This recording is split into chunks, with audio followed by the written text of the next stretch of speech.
Hello and welcome to podcast Malas. All right, the first one is not so bad, so I'm gonna continue with another wanking literary piece on anime. The first one was manga, but never mind. So this is an anime I left out from the list of five greatest animes for the same reason as one of them, which is Karashi Karunju Nijo. Aoi Bungaku is an anime that has very uneven quality to it.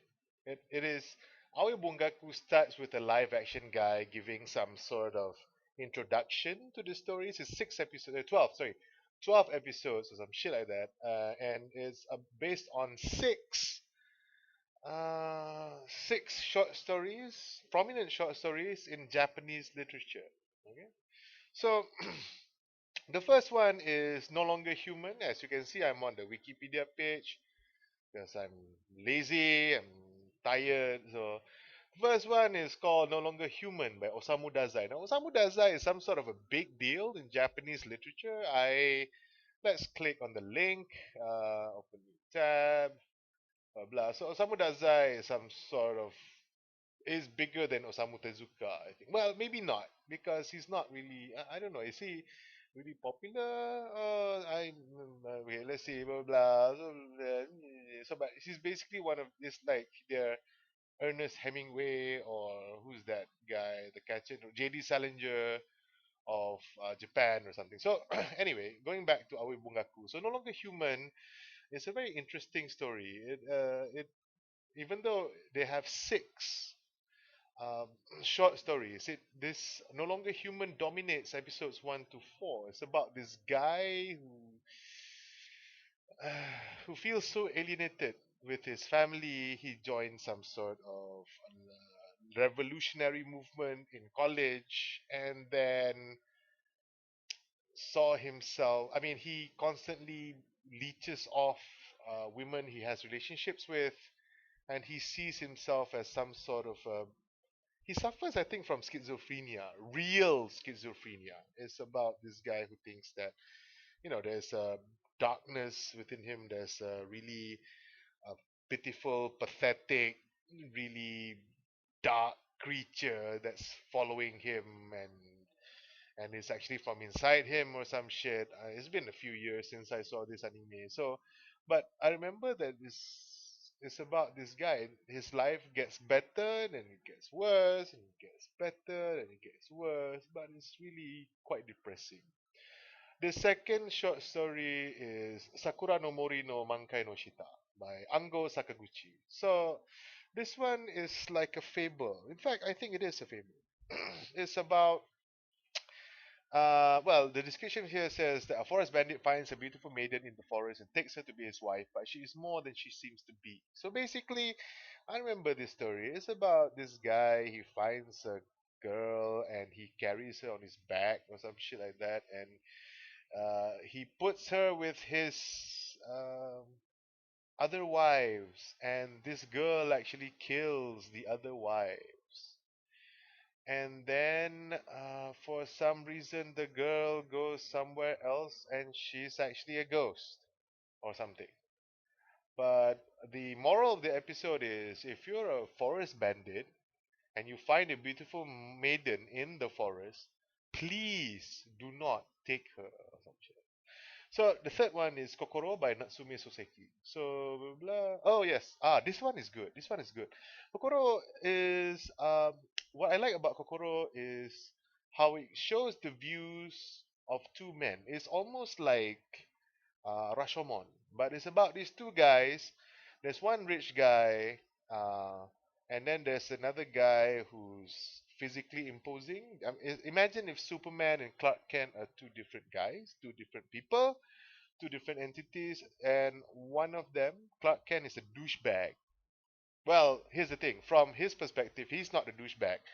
From his perspective, the other guy is a barbarian who raped or tried to rape this girl that he likes.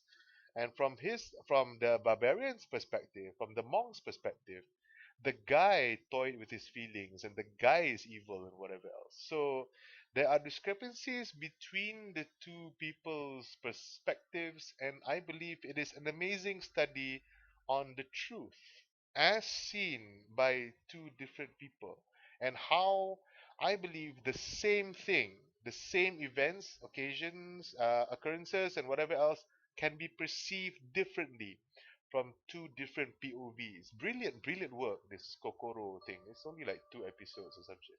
So Ran Melos is another. This one by another thing by Osamu Dazai. It's one of his more accessible, less depressing work. It has gay undertones. It's Romeo and Juliet in.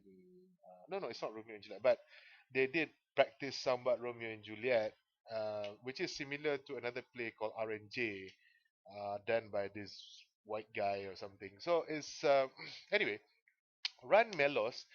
Um, the whole narrative, the whole story travels from the real world and the play. This playwright. One of the characters is a playwright, and the play that this guy is writing, and then on the pieces of paper, and then it also goes forward to a production of the play or some shit like that. So it's really creative in the sense that it tries to meld the three realities together to tell a coherent whole. And I don't know, at one point, I don't know what the fuck was happening.